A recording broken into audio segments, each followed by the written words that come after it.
Tonight's episode of the 31st Lap Podcast is brought to you by Demico, Chrysler, Dodge Jeep, and Ram, serving the Finger Lakes since 1963. And DirtTrackDigest.com. If it's on dirt, it's on Dirt Track Digest. This is the 31st Lap Podcast, recorded live in the studios of FingerLakes1.com in downtown Seneca Falls, New York. And now, your host, Chris Marquardt. Good evening, good day. Welcome to 31st Lap. If we've got anybody out there tonight for episode number 133, pretty much everybody is at Brewerton tonight for the Hurricane 100. Going to keep a close eye on what's going on there with as many updates as we can. We very well may not get any because Mike's up there, John's up there. Pretty much everybody in the racing world right now is focused on Brewerton and Super Dirt Week, which rolled off. Had its official start today. We got a little bit of results we'll talk about with you there. Outlaw 200 results, we'll catch up on that stuff. Pretty much everybody already knows about Matt Shepard's win. We'll look at some of the top finishers there, and we'll get in and get out here tonight because everybody, again, ready for the biggest party in dirt motorsports. It is Super Dirt Week up there at the New York State Fairgrounds. Episode number 133, Locale Edition. Going to be flying through it real quick. Just wanted to hit on a couple quick notes before we get going tonight. Again, another reason why we're going to get in and get out. Oswego Speedway, their programming deal is going to wrap up with their the Budweiser International Classic is going to be on TV tonight on both Speed, in conjunction with Speed Sport TV and MAV TV. They're going to air the 58th running of that event. It's going to be, it is tonight. Make sure you jump online, check that out. It's at 8 o'clock, so you're only about 45 minutes away. Don't know if they had planned on trying to capture some of that Super Dirt Week crowd. Maybe get some crossover because everybody is so close to Oswego being in Syracuse, but I don't know how many viewers they're going to attract right away. Positioning it on tonight, we didn't get any rain, didn't get any weather. That's going to put the program in jeopardy in our neck of the woods. Haven't heard anything to the contrary out there in Brewerton either. So right now it looks like all signs are pointing to a successful run of the Hurricane 100 at Brewerton. Again, Mike and John are both up there. Rich Post, he hasn't been in studio in months, but we did see him when we did that live event out in Rolling Wheels, in Weedsport. Weren't able to put that together for a live event due to my new schedule here, working at Mid-Lake School. Want to say hello to a couple new listeners that are tuning in for the first time tonight. We got a fella named Hunter and a fella named Blake. So thanks for joining us here tonight. You're going to see a real short edition of the 31st Lap. Also, got some more news. Josh Richards, he's back in a late model. He returned last weekend in Eldora at the UMP Fall Nationals. He had some nerve damage in his hands from some racing injuries here previously, and that kept him sidelined in the offseason. So now he's back in the car. He's going to be back in the car again at the World of Outlaws Late Model Series World Finals portion of the World Finals at Charlotte Motor Speedway, the dirt track at Charlotte. Rick Eckert's going to be in a house car. Rick Eckert's been filling in for him all summer long. Upcoming action here, the Short Track Super Nationals are on the card for Friday and Saturday, running concurrent to the activities over at the Moody Mile in Syracuse. Brett Dale's program, the Short Track Super Series, is going to wrap up with the Short Track Super Nationals at I-88 Speedway. The 50-lap main event Saturday is going to determine the champion. Right now, dead heat between Andy Bacchetti and Danny Johnson at the top of the heap of the point standings for that inaugural Short Track Super Series Championship. Friday's card includes Open versus Crate 602 Sportsman program, $1,500 to win there, $500 street stocks, 4-cylinder sport trucks on the card as well. Modifieds and other Saturday divisions are going to be allowed to practice and do some hot laps. They've also got a modified 10-lap dash on Friday night for the top 5 fastest cars in practice, as timed by the transponder system, so they're not anybody going to be standing there with stopwatches and selecting it. You're going to be able to look at all the results front to back. If you want to see him, the winner of the dash is going to get a redraw position for Saturday. Everybody else gets $50 from Ann Miller Electric. Gates open at 3, hot laps at 6:20, racing at 7. Admission Friday, $12. Saturday's card October 11th, the modified division is the headliner. The Crate 602 Sportsman's back for the 25 lap 1,000 to win feature. IMCA and Empire Lightning Sprints are also on the card. Gates are opening at 1. Crate 602 is IMCA modifieds. Lightning Sprints begin at 4. Practice at 4 for them. Heat race at 4:45. Modified hot laps are going to be at 6. Heat races at 6:30. Admission on Saturday. $20. www.bdmotorsportsbd.com for more information on that. Again, we alluded to it a little bit earlier. It's been pretty well documented in and around Matt Shepard on a hot streak. We talked a little bit about how good Matt has been this year, continuing that dominating performance. Matt Shepard picks up the win in the Outlaw 200 at Fulton. Tough weekend. Boy, it really challenged those guys. It looked like it was in jeopardy, but Facebook, social media started popping up with all sorts of news and information, suggestions that they were going to be able to get all the card in right around 2 o'clock, and they pressed on. Corey Reed, the staff over there, got the track race ready, persevered, and got the entire race in. Jimmy Phelps was second, Larry White, Eric Rudolph, Denny Varon fell in the top 5, Gary Tompkins placed 8th, Rocky Warner pulled down a win in the Sportsman Shootout. That was a 50-lapper over Ron Davis and Mike Button. Now let's turn some attention to what's going on in Syracuse. We had last night, we had Weedsport, so let's take a quick peek at what we've got over there in Weedsport. Matt Shepard in the 358 modified this time comes away with a win in Weedsport. Looked real strong over there. Dave Marcichelli in the Sportsman car, he picked up the win in his main event. Chad Brockman had a really good run in the 3B, the 358 division. He picked up second over Ryan Godown, Tim McCready, Anthony Perigo. Filled the top 5. Rick Lawback was 6th. Stuart Friesen, we're going to talk about him a little bit in just a minute, was 7th. Good turnout over there. They ended up running a 2B mains, both of them 10 laps long, the Sportsman division. Let's pull this up a little bit further. Sportsman ranks Dave Marcichelli over Steve Gray. Steve Gray's got a great season going as well. He picked up a win in the Grit Series there at the end of the year over at Canandaigua Motorsports Park. He was the track champion at Canandaigua. Lost my spot there. Here we go. Boyd McTavish, Rocky Warner, who won the Sportsman division over there at the Outlaw 200. He picked up a 4th place showing, and Gary Lindbergh filled out the top 5. Taylor Caprera, 6th. Shane Pecor, 7th. Good diverse crowd there. Adam Hilton, another guy that should get some recognition in the 3A. He finished the top 10. He pulled down 9th in that event over there at Weedsport last night. Now, tonight, as we kind of made mention of a few minutes ago, we've got action taking place at Brewerton. Everything is pretty much on pace to go. We mentioned Stu Friesen here a second ago as well. Stu Friesen is looking to be in victory lane 3 times, if you can imagine, during Super Dirt Week. He's got the small block. He's won 2 200s in the modified. He's also now secured a ride in one of the USAC cars.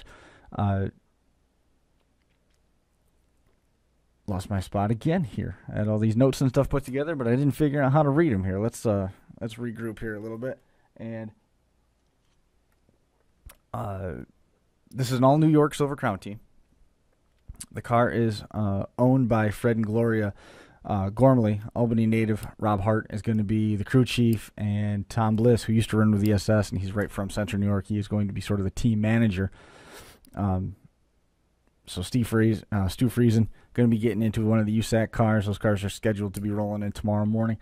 This is the car that Christopher Bell drove at the Four Crown Nationals in September at Eldora. So we know it's a pretty stout piece, and essentially the way that it was described is, and I've seen these cars up close, it's a pretty fair description that they are essentially just sprint cars on steroids. They're oversized wingless sprint. So he's going to be in that. Let's take a look at the schedule here while we're on the topic of it. Got some notes coming in from some of our listeners and I'm going to go ahead and mute that. Here we go. Wednesday, we talked to everything pretty much officially rolled in. We had some cars rolling in inspection, big block modifieds and the small blocks. Big block modifieds had their first practice, but you had to be registered in the gate. Today we had the qualifying. We'll talk about the results of with that stuff here in just a minute. The 350 modifieds and big blocks were both on the track this morning. Media day happened at the John Hill Media Center. And then we had the time trials, and top 6 are qualifying for the front 3 rows in both of those. big block and small block sessions, and the rest of it is going to set the stage for Friday night's Friday Night Lights program with the qualifying heats, which is again going to be running under the lights. Tomorrow morning, 8 o'clock, we're going to start seeing the USAC cars roll in. We're going to have pro stock, sportsmen, everybody's going to be on the track. The futures division is all going to be sharing some track time. USAC cars are going to be turning their first laps on the track around 2 o'clock in the afternoon for about 20 minutes. They're going to have another 15-minute session thereabouts later on in the afternoon with their practices sandwiched on the front and back side of the time trials for the sportsman cars. The futures races for the small block sportsman pro stocks and modifieds are going to be rolling off in order at 3:50 tomorrow. One lap qualifying for the Silver Crown cars at just around 6 o'clock, followed by another round of practice leading up to the 7 o'clock start for the 2 358 modified qualifying races, and then the 3 20-lap big block modified top 10 non-qualified cars advancing from that. Anticipated start times are 8:15 and 9 o'clock. We'll see how close we're able to stay to that.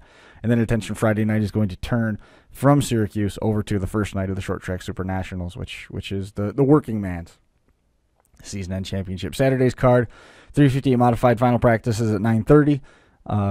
Pro stock time trials are at 11 o'clock. The Sportsman modified last chance race and the small block modified last chance races, both on the docket in the 11 o'clock hour. We're going to see the USAC Silver Crown pre-race and the Salt City 78, where Stu Friesen is going to be in action. Roll off around 1:30. The 358 modified salute to the troops should go green around 3:30. And then we'll have another round of big block modified practice if they want to, around quarter after 5, 7:30. The Budweiser salute to the King Outlaw Showdown, World of Outlaws SDP sprint cars, and the Win in Urine modified feature are going to be at Rolling Wheels, 7:30 start time on that. Sunday's card, gates are going to open again at 8:30. We've got another round of inspection, Pro Stock drivers meeting, Pro Stock final practice at 10:15, the Sportsman Modified Championship at 11 o'clock. The autograph session is going to be 11:45. At noon is the Pro Stock Championship, and then at 1:30, opening ceremonies, 2 o'clock start time for the Super Dirt Week crown jewel, the Syracuse 200. Now we'll take a quick peek at the at what the qualifying shakedown looked like today in terms of the big blocks. Big block modified qualifying. Matt Shepard, he sat on the pole. Everything he's touching lately is turning to gold, and I'm anticipating another strong showing from that team tonight at Brewerton, which they're just about ready to start throwing green flags over there at the moment. According to the clock here, Brett Hearn was second, Jimmy Phelps, Billy Decker. Billy Dunn, the defending champion, was fifth. Dwayne Howard jumping into sixth spot. On the outside looking in, but still looking like they're in pretty good shape for Friday's triple 20s. Vic Coffey and Eric Rudolph are sitting 8th and 9th. Jared Hefner, Keith Flack, Larry White, Tim McCready's 13th. Peter Britt and Dave Rousier showing real strong in 15th. Ryan Godown, 17th. Ronnie Johnson, 19th. Jimmy Horton in the 5 car. That he's going to roll off 20th. You know, all this stuff still remains to be seen because they're going to break these up into 3 groups. Let's see. Justin Harris, 22nd. Pat Ward, 24th. Tim Fuller, 25th. In all, if you can believe this, it's 70 cars take time just in the big block division. So we're going to see some stacked qualifying races coming up here on Friday night. In terms of 358 modified qualifying, the small block guys sitting on the front row. He's always fast. Regular front row pole sitter Billy Decker going to be out front. Kerry Terrence looking real good in second again. The top 6 have locked in to the front row starting spots. That's going to include Chris Raby and Ronnie Johnson. Tim McCready and Stu Friesen are going to be your top 6. Again, on the outside looking in, setting up the Twin 20 qualifying races on Friday night, which is going to open the Friday Night Lights program. We've got Brett Hearn, David Hebert, Mark Johnson, Mario Claire filling out the top 10. Eric Rudolph, Jimmy Blewett registering at 12th fastest time. Wayne Jelly, Tim Sears, Jimmy Horton is going to sit 15th. At this point, Larry White, Billy Dunn, Alan Boisvert, Tim Fuller, Dwayne Howard in the top 20. Matt Shepard registering 21st fastest time. Pat Ward 23rd. And in total, we got 50 cars taking time. So it's going to be some pretty full action coming up here on Friday night when we get those cars out there for the Friday Night Lights qualifying program. looking forward to that. It's going to be a fun time. I'm leaving on Saturday morning to go to Virginia for an assignment down there, so that should be fun. I'm looking forward to seeing everybody down that direction. We talked about it a little bit earlier. Billy Dunn, he won his first career Super Dirt Series victory last year, winning the 200 lapper. The rule that had eliminated caution laps from counting in the final 25 laps, he ended up pitting very late, and a late yellow shook everything up. When everybody else was running out of gas, he was just kind of chipping away and ended up inheriting the lead with 2 laps to go. Stu Friesen had a shot at winning that, which would have gave him 3 in a row, and he remains the only Canadian to have picked up a win in the 200 lapper at Syracuse. So we wish luck to Stu Friesen and everybody. Make sure they stay safe over there. Like I said, we're just about ready to go over there at Brewerton. I know we've got a lot on the program this week for Super Dirt Week. When we get back, we reconvene next Thursday. I'm hoping at that point that we'll have everybody in here. Thanks a lot for joining us. That's just going to kind of give you a quick recap of what the schedule looks like. Jump online, www.superdirtweekonline.com. You've got everything from results to tickets to the schedule. You name it, it's on there. You're going to be able to find it. And certainly if you can't get out to Syracuse during the course of the week, there's plenty of satellite stuff going on as well. Guys, that's going to do it for us. I appreciate you hanging out with us here on a real quick, like I said, low-carb, low-cal edition of the 31st lap as we build up towards celebrating the Syracuse 200 victory with our winner next Thursday. Looking forward to that. Get up to Syracuse, support those guys, and make sure you say hi to everybody at Brewerton. Thanks for joining us here tonight. Quick edition. We'll see you next week.